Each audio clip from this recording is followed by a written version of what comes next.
All right, picking up where we left off, now we're looking to apply these properties of limits to graphs.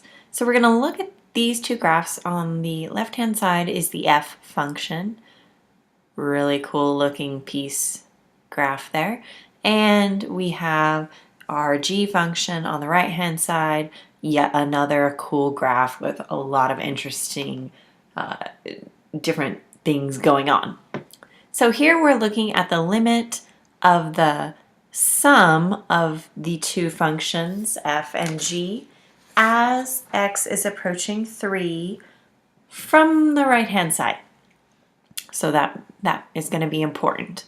So to use our properties, we're going to take the limit of the function f as x approaches 3 from the right and add to it the limit of g as x approaches 3 from the right.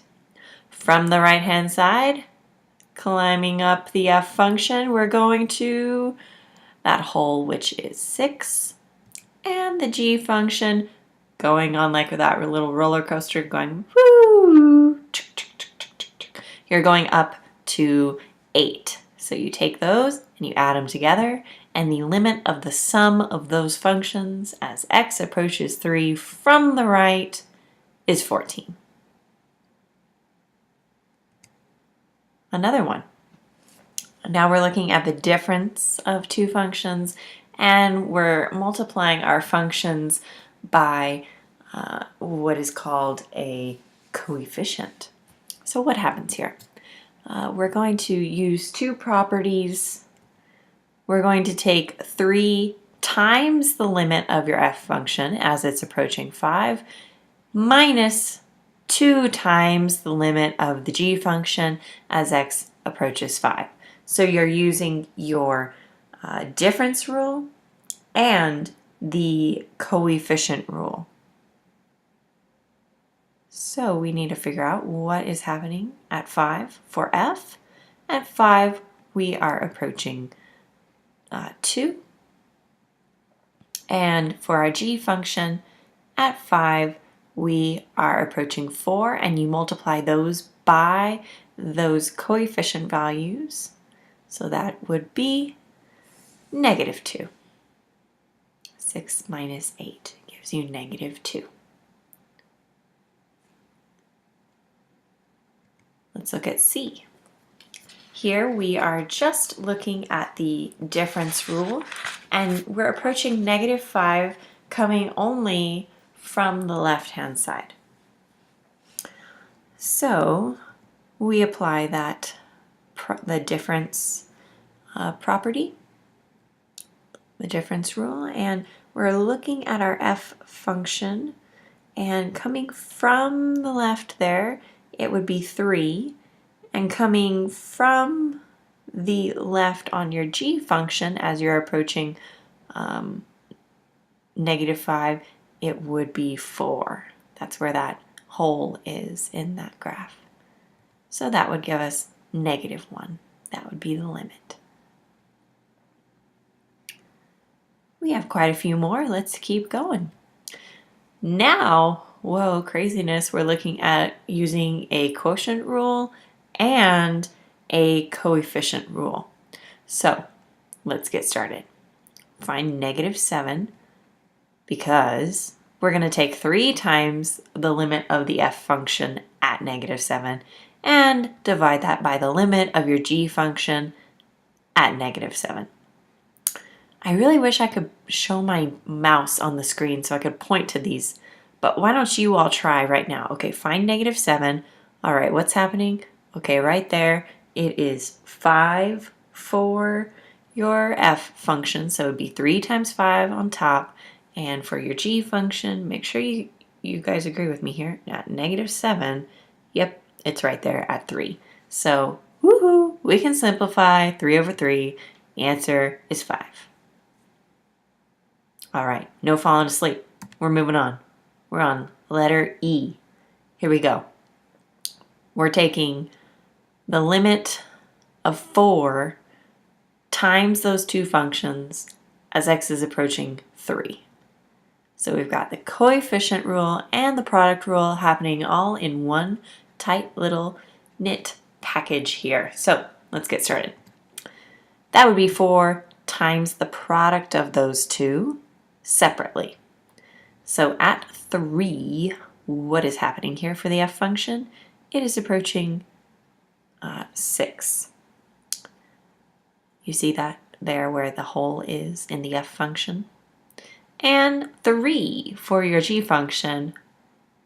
Hello, what's happening there? We have a problem. Actually, it's not a problem. It's just that they don't come together there. And because of that, yes, you're correct. The limit at 3 for your g function does not exist. So if you take 6 times does not exist, well, it does not exist. That kind of is like the trump card. It just cancels everything out for you. So, sorry, letter E. No true response for you. But we'll move on to letter F. Okay, we are working with now the power rule, and we are looking at the function f raised to the power 2 as it is approaching -3. So -3 for your f function. Take that limit, unsquare it. What is our f function at -3? There it is. It's gonna be 6. I'm sorry, -6. And we're going to take that and square it. Negative squared makes it positive.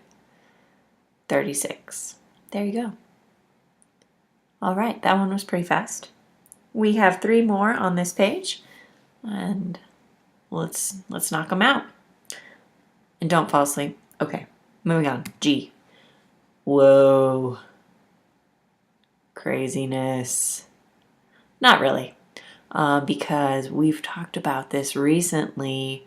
The square root, okay, there's not a square root property, right? There's not a root property. But what can you do? How's another way you can express roots? Think about it. Come on, I know you guys know. Yes, you're correct. Express it as an exponent.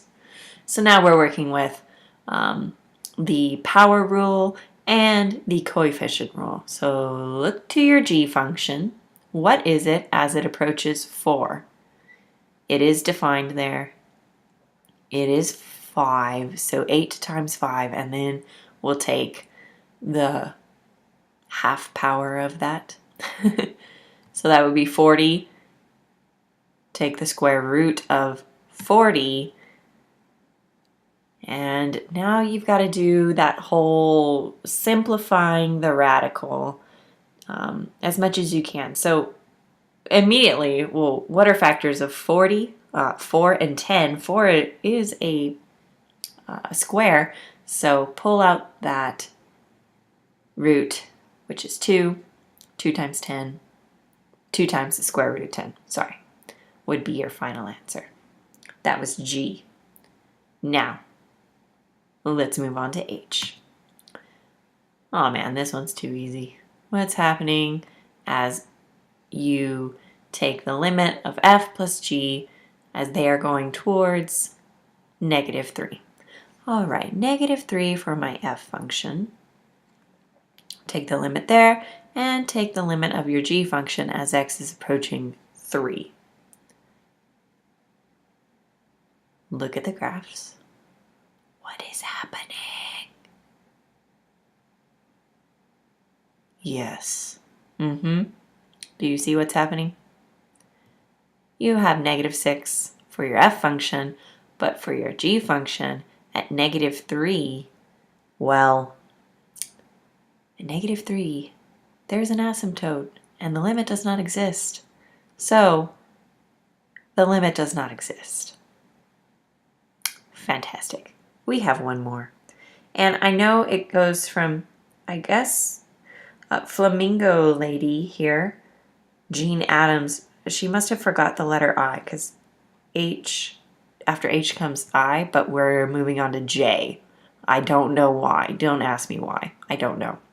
So we are taking the limit of the quotient of f and g as they are approaching 6. So look at 6 on your graph for the f function and the g function. All right.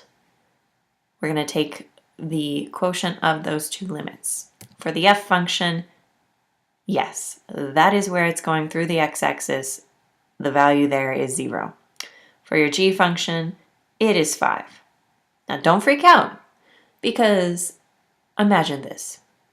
You're dividing 0 by 5, so you have nothing. Divide nothing into 5 groups. How much is in each group? Nothing. The answer is 0. You can divide 0 by a number. You just can't divide a number by 0. That is all. I'm going to stop this video and we will do the next exercises in another video, in the third part of this series. So, signing off for now. You can go get a snack or something and then watch the next one. All right. See ya.